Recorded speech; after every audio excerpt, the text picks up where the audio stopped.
তো বন্ধুরা, বাসন্তী লাইফস্টাইলি চ্যানেলে তোমাদেরকে আবার ভালোবাসা দিয়ে আবার একটা নতুন ব্লগ চালু করছি।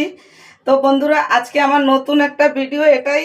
এই যে আমি এখানে উড়দের ডাল, যেটাকে বিউলির ডাল বলে, বিউলির ডাল আর চাল ভিজিয়ে রেখেছিলাম। তো সকাল থেকে ভিজিয়েছিলাম, এখন ওইগুলোকে পিষে নেব।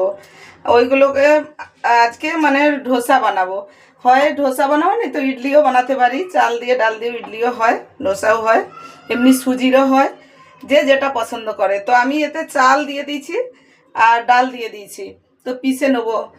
তো একদিন ধোসাও করতে পারি, একদিন ইডলিও করতে পারি, মানে একটু বেশি করেই ভিজিয়ে নিয়েছি। তো বন্ধুরা, তোমরা দেখতে থাকো। এখন এগুলোকে আমি পিষে নেবো। পিষে একে 4-6 ঘন্টা রেখে দেবো, তারপরে আবার বানাবো, কারণ একে রেখে দিতে হয়। আর ছোটো জারে করেই আজকে আমি করতেছি, বড় জারটা নামাইনি, উপরে হাত যায়নি, তাই বন্ধুরা আমি এতেই করে নিচ্ছি এখন।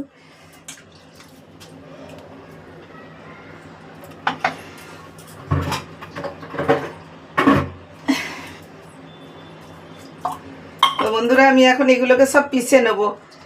অনেকগুলোই ভিজানো হয়েছে, এখন টাইম লাগবে ভিজে হতে, বানাতে।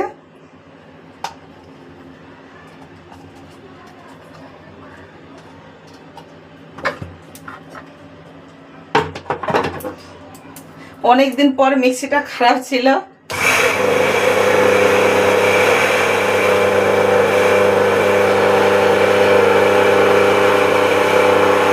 পিসা হয়ে গেল। তোমাদেরকে এই পিসাটা দেখিয়ে দিলাম। এখন এই পিসা হয়ে রইল, 4-5 ঘন্টা রাখবো। এটা ফুলে উঠবে যখন, তারপরে একে বানাবো। কিছু ডোসা বানাবার ইচ্ছা আছে, সন্ধেবেলা বানাবো। আলু মটরের তরকারি করব, ডোসা বানাবো। তো দেখো, আমি কিচেনে চলে আসছি। আলু মটরটা সেদ্ধ চাপিয়ে দেবো।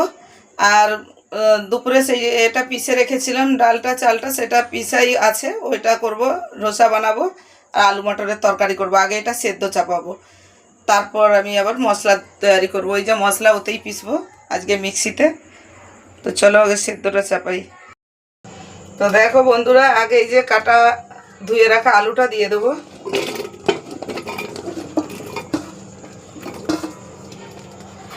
আর এখানে ভিজিয়ে রাখা মটর দিয়ে দেবো। এই যে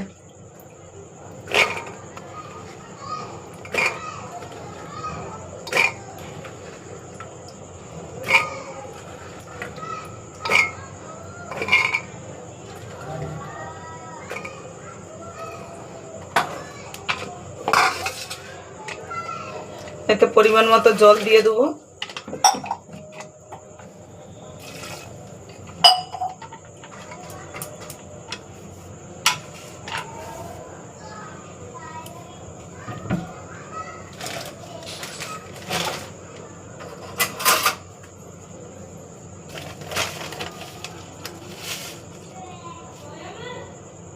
লবণ,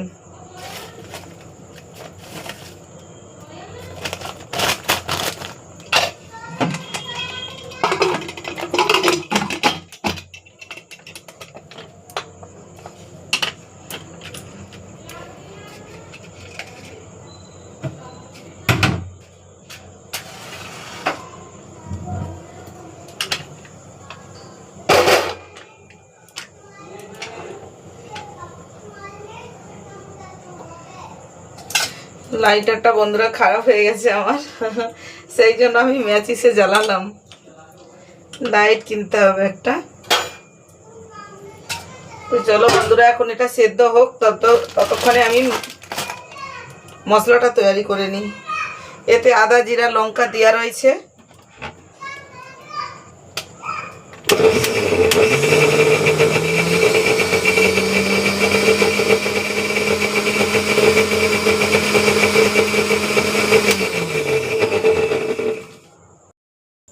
তো দেখো বন্ধুরা, মটরটা কত সুন্দর হয়ে সেদ্ধ হয়ে গেছে। আমি এখন সেদ্ধ করে নামিয়ে দিয়েছি। দেখো কত সুন্দর হয়ে সেদ্ধ হয়ে গেছে মটরটা। এই দেখো, মটর সেদ্ধ হয়ে গেছে। এখানে টমেটোর কুচি দিয়ে দিয়েছি। এখানে জিরা জিরা আর শুকনো লঙ্কা তেজপাতা নিয়ে নিয়েছি। এখানে লবণ আর হলদি, এটাই আমার লাগবে। আর এখানে যেই মশলাটা বন্ধুরা ভেজে রেখেছি, এই মশলা আমি ভেজে ডিবাতে রেখে দিই, মতলব সব সবজিতে দেওয়ার জন্য। সব সময় তো আর ভাজা যায়নি। এই গরম মশলা, ধনিয়া, জিরা এগুলোকে ভেজে রেখে দিয়েছি। পিসবো এখন এগুলো। ঘুগনিতেও দেওয়া যাবে পরে, আগে আমি ঘুগনিটা করে নেব। এখন আমি ঘুগনিটা করার জন্য তেল দিয়ে দেবো।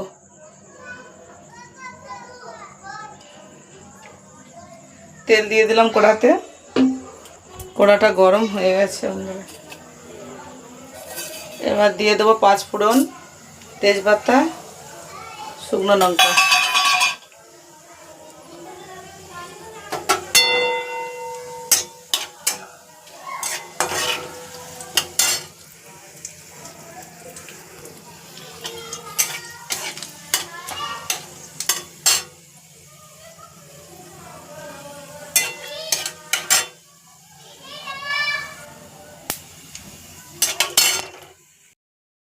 দেখো এটা ভাজা হয়ে গেছে। এবার দিয়ে দেবো টমেটো।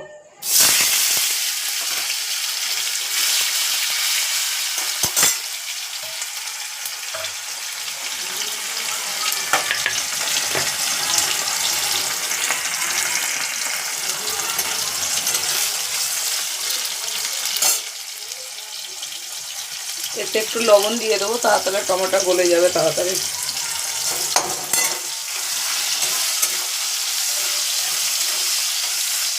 তাড়াতাড়ি টমেটোটা গলে গেলে এরপরে দিয়ে দেবো মশলা।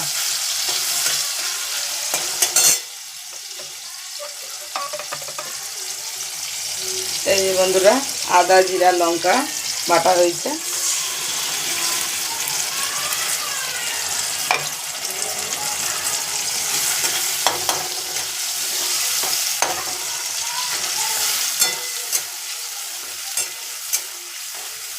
ভালো করে মশলাটা কষে নেব।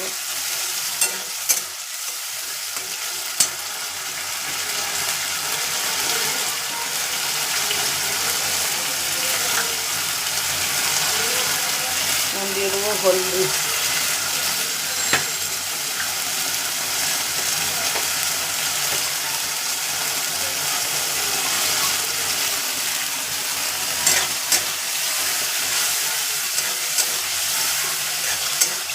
ভালো করে যে একবার কষা হয়ে গেল,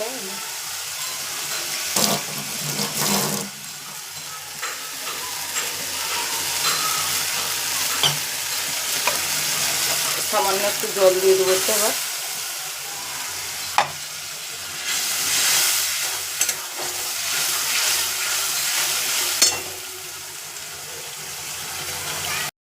দেখো মশলাটা থেকে তেল ছেড়ে দিয়েছে। এবার এতে আমি আলু মটর সেদ্ধটা দিয়ে দেবো। দেখো বন্ধুরা, কুকার ধরেই ঢেলে দিচ্ছি এখন আমি।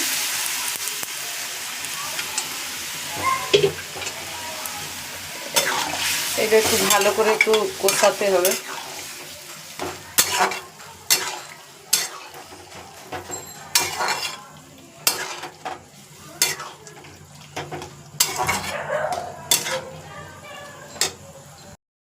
তো দেখো এবার তরকারিটা কষানো হয়ে গেছে, সেদ্ধও হয়ে গেছে। সামান্য একটু জল দেবো, ওতে আর বেশি জল দেবো না, হয়েই গেছে।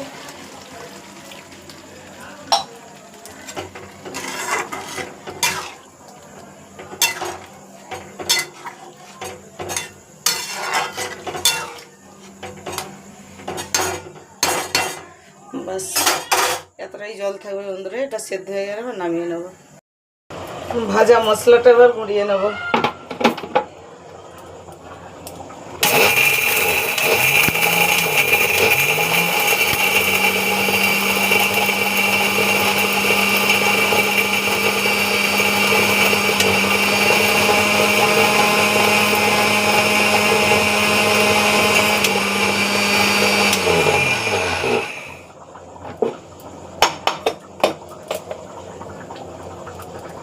দেখো বন্ধুরা, ভাজা মশলাটা আমি গুঁড়িয়ে নিলাম।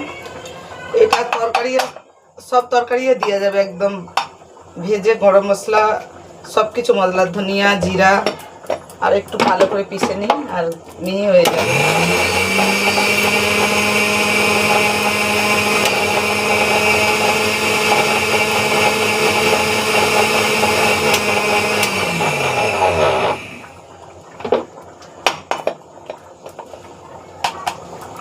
একদম পাউডার হয়ে যায় বন্ধুরা। দেখো একদম পাউডার হয়ে গেছে।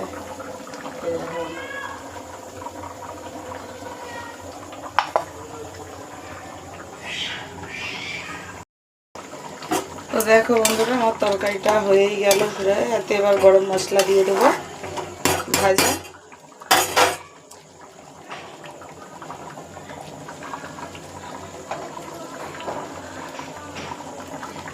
উপর থেকে গরম মশলার গুঁড়ি দিয়ে দিলাম।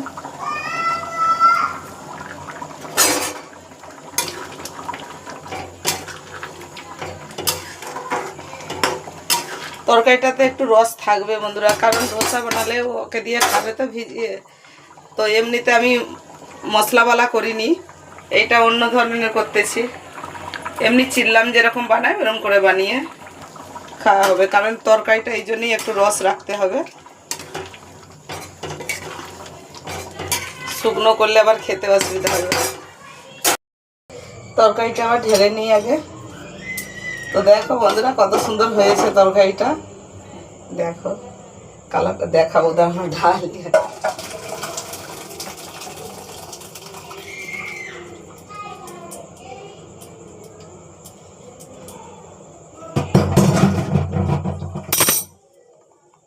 দেখো বন্ধুরা কালারটা কত সুন্দর হয়েছে। এই দেখো দেখো কালার কত সুন্দর হয়েছে, মাখমাখই হয়ে গেছে। তো দেখো বন্ধুরা ওই যে পিষে রেখেছিলাম 4 ঘন্টা আগে, এই যে ফুলে গেছে, অনেক ফুলে গেছে দেখো বন্ধুরা। তো ওইটাকে ভালো করে আমি ফেটে নিয়েছি। এবার এর মধ্যে আমি মশলা দিয়ে দেবো। এই যে ভাজা মশলা আছে, ভাজা মশলা দিয়ে দেবো একটু।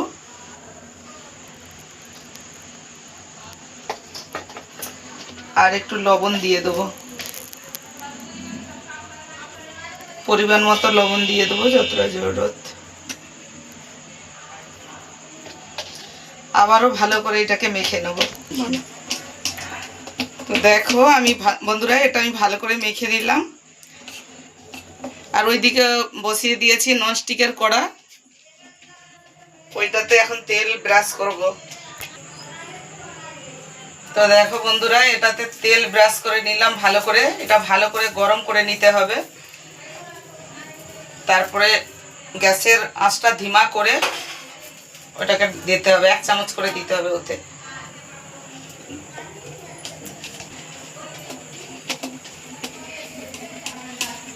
আর বন্ধুরা একটা জিনিস দেওয়া হলো নি, এর কারণ হচ্ছে ধনেপাতা দেওয়া হয়নি। ধনিয়া পাতা এখানে পাওয়া যাচ্ছে না বন্ধুরা দিল্লিতে, মানে পুরা মার্কেটে ধনেপাতা পাওয়া যাচ্ছে না। হাসির কথা, বাজারে ঘুরে ঘুরে ধনেপাতা আর পেলাম নি কালকে। তো ওই জন্য আর হলো নি, ওই জন্য এই মশলা দিয়ে দিলাম, ভাজা মশলা, নমক দিয়ে দিলাম। এখন এটা দিয়েই করব। দেখো বন্ধুরা এবার তেল গরম হয়ে গেছে, এতে এবার দিয়ে দেবো।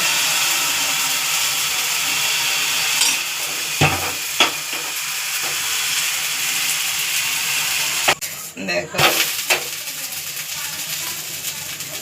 এরকম এই পাশটাও এরকম করে ভেজে নেব। দেখো বন্ধুরা এরকম এই যে ছেদা ছেদা গেঞ্জির মতো, কি সুন্দর গেঞ্জি পিঠার মতো হয়ে গেছে। একই গেঞ্জি পিঠার মতোই বলে, এতে ডোসা বানানো মতলব এতে আলু চোখা বানিয়ে দিলে ওটাকে ডোসা বলে। কিন্তু আমি বন্ধুরা আলাদা করে আমি তরকারি করে নিয়েছি সবজি। আমার মেয়ে এটাও পছন্দ করে, তাই এইটাকে আমি এরম করে, দেখো কিরম শক্ত হয়ে গেছে, কি সুন্দর। এটাও এর মধ্যে যদি আলু দেওয়া হয়ে যায় এটাও অন্য রকমের একটা ডোসার মতো হয়ে যাবে। বন্ধুরা আমার অবশ্য মা যাই রান্না করে সবটাই পছন্দের। দেখো বন্ধুরা এবার আবারও দিয়ে দেবো এরকম করে। আরও পাতলা করলে হয়, কিন্তু আমি পাতলা করিনি বন্ধুরা। আমি একটু মোটা মোটা পছন্দ করি, বেশি পাতলা আমার পছন্দ না। যার যেটা পছন্দ, খাওয়াটা নিজের পছন্দ। তো আমার দেখো ঢালার সঙ্গে সঙ্গে কি সুন্দর ছেদা ছেদা হয়ে যাচ্ছে, লাগতো। কিন্তু ধনে পাতা তো নেই, নাহলে হেভি টেস্টি হয় এইটা খেতে। তো দেখো বন্ধুরা কত সুন্দর, যে শক্ত মতো হয়ে গেছে। এই দেখো এইটাকে তরকারির সঙ্গে খেতে হেভি লাগবে, আলু মটরের তরকারির সঙ্গে। বন্ধুরা আমার মা যাই রান্না করুক না কেন সেটা 5 স্টার হোটেলের চেয়ে কিছু কম হয়নি। তো দেখো বন্ধুরা কি সুন্দর হয়ে গেছে, দেখো লাল হয়ে দিকটা হয়ে গেছে। আবার ওদিকটা করে নেবো। এইভাবে আমি আমাদের খাওয়ার মতো করে নেবো এই আজকে, তারপরে থাকবে এইটা। কেননা আজকে বেশি টক হয়নি, একটু সামান্য টক হওয়া দরকার। এই বিউলির ডাল আর চাল এটা একটু টক টক হলে তবেই আর স্বাদ ভালো আসে। এইটাকে আগের থেকে বেটে রেখে দিতে হয় পিসে। তো আমি 3 ঘন্টা রেখেছিলাম, খুব একটা মানে টক হয়নি। তো বন্ধুরা তোমরা অন্তত কমসে কম মিনিমাম আমাকে 6 ঘন্টা রাখতে হয়, 6 ঘন্টা 8 ঘন্টা রাখলে তবে এটা ভালো করে ফুলে। তো ফুলছে, মানে খুব একটা টক হয়নি, সামান্য টক হওয়া দরকার, তবে ইডলি ধোসা ভালো লাগে খেতে। তো আজকে এইভাবে বানাচ্ছি। এখন মেয়ে যদি কালকে এইভাবেই বলে খেতে, তাহলে এইভাবেই করব, আর এই তো অন্যভাবে করব। দেখো বন্ধুরা, এরকম করে ভেজে একটু শক্ত শক্ত হয়ে যাবে। আর আরেক ধরনের হয় আলু চোখা বানিয়ে মাঝখান দিয়ে দিয়ে ভালো করে মুড়ে দিতে হয়, সেইটাই ধোসা আসল। কিন্তু আমি এটাকেও বলি ধোসা, আলুর তরকারি করে, ঘুগনির তরকারি করে। তো দেখো বন্ধুরা, এবার এটাকে তুলে নেবো, হয়ে গেছে। দেখো কত সুন্দর হয়েছে, দেখো।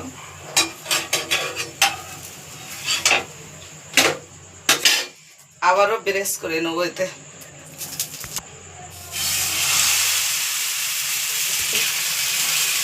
তো এইভাবেই বন্ধুরা সবগুলো বানিয়ে নেবো, যতগুলো খাবো।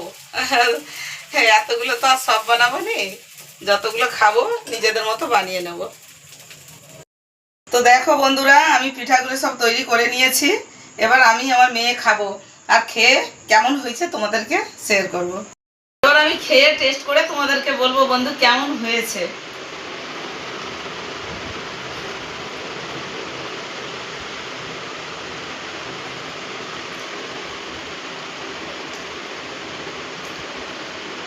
খুব সুন্দর হয়েছে বন্ধুরা,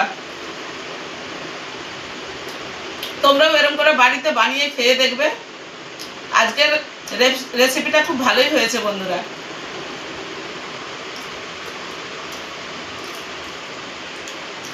আজকের রেসিপিটা যদি বন্ধুরা তোমাদের ভালো লাগে, তাহলে আমার চ্যানেলে তোমরা একটা লাইক করবে, আর এরকম নতুন নতুন ভিডিও পেতে আমার চ্যানেলটাকে তোমরা সাবস্ক্রাইব করবে।